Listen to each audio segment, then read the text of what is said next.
Hey natural beauties, welcome back to my channel. It's your girl Venice. If you're new to my channel, welcome, and if you're returning, welcome back. If you're new to my channel, on this channel I talk about all things hair. I am new to the lock community. I started off originally as a loose natural. I've been natural since 2010 and I've cut my hair every 2 years.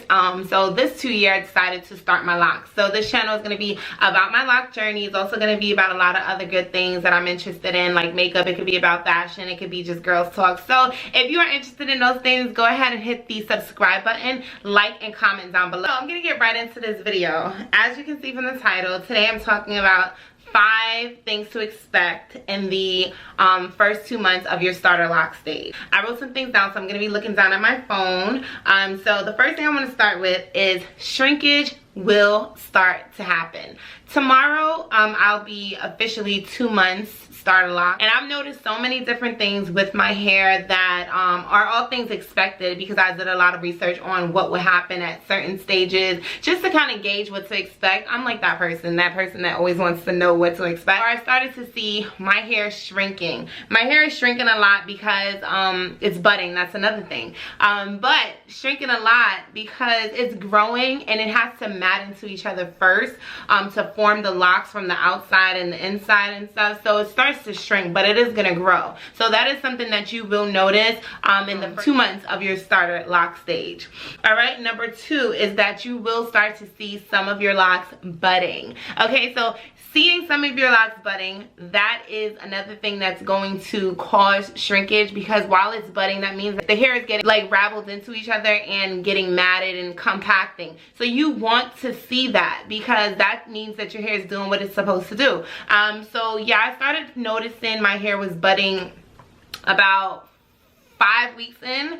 Once I passed my 1 month stage, I started noticing like budding in the back and budding in the middle. Like it's in different places in areas of my hair. If you go back to my previous video that I posted when I did my fresh retwist, you can see one of my locks with the bud on it, you know. So I think that was pretty cool that I started noticing that pretty soon. I didn't really expect it, because a lot of people said it all depends on your hair, and my hair before I locked my hair up was about 3C, 4A, 4B, 4C.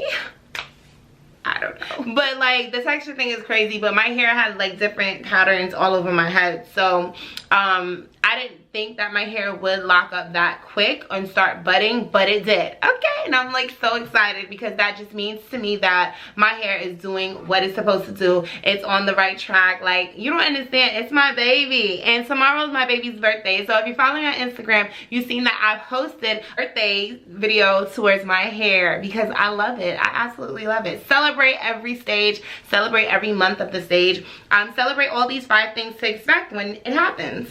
All right, so number 3 is frizz and loose strands. They are inevitable. Okay, they are inevitable. I also started noticing like the frizziness at least by week 3. The loose strands like week 4. So by the time I did do like my real official 1 month retwist, I had so much loose strands and so much like frizz, and at first I was like, oh my god, but I learned how to work with it, because I actually like the body that the frizz gives my hair and my locks when I'm like going out or when I'm trying to style it. I love how fluffy it looks, but when I tell you it's real, it's real. I mean, I kind of expected it, but to actually see it happen, I couldn't believe it.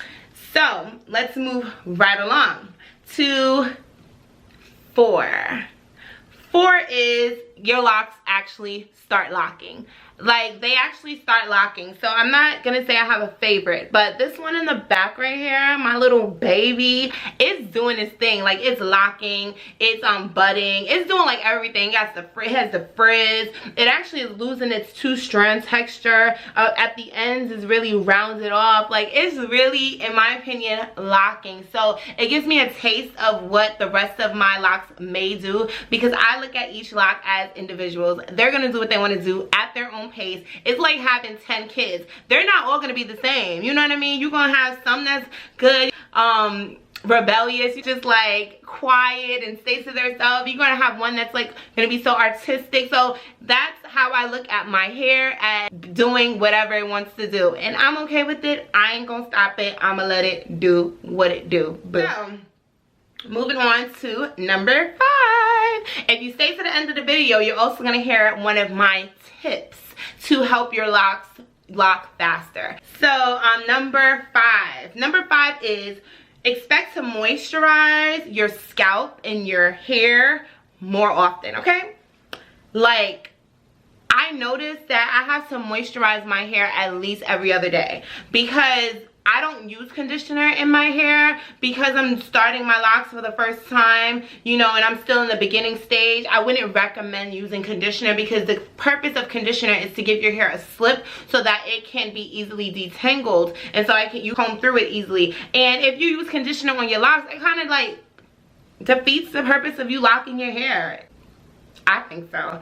So I don't use conditioner. I don't use leave-in conditioner. I don't use anything that's going to give my hair a slip. So all I do is I go in and I wash my hair with a clarifying shampoo. Then I go in with a moisturizing shampoo. Then when I come out, I start the moisture, like the oils and the rose water. And leave a comment down below. Like this video. Let me know if you want to see a video on how I make these products so I can share with you guys. So that's number 5. Definitely keep your hair moisturized. Keep your scalp moisturized. Keep your hair strand moisturized. Like, it's okay to have it's okay not to use a conditioner, but you also don't want your locks to be so brittle that they start to pop, you know, because just like a loose natural, if your hair is too dry, it just starts to snap because it doesn't have enough moisture. So you definitely want to make sure you mist your hair daily and oil your scalp so you don't get dry scalp, so that your scalp is just like at ease and peaceful with the journey that your hair is going through. If you stay to the end of this video, thank you so much. I appreciate you. You already know the drill. If you haven't already, like this video, comment down below, subscribe, share this video with a friend, another lock beauty queen. Very last tip that I wanted to give you guys. The tip to help get your locks to lock faster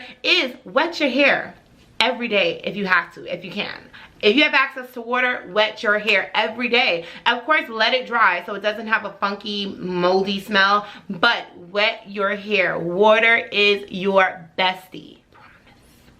What is your best friend, okay? H2O is your best friend. And of course, don't worry about the H2O evaporating and leaving your hair dry, because you're gonna be moisturizing your hair daily. If I were you, I would mist it every day. I would make sure I have a bottle separate with water and mist it every day. That will help your hair to lock faster, because your hair is expanding and contracting and it's creating all that mattiness. Once it's shrinking back up, it's getting matted. Once it's wet, it's hanging down low. But once it shrinks back up, so it's doing all of that.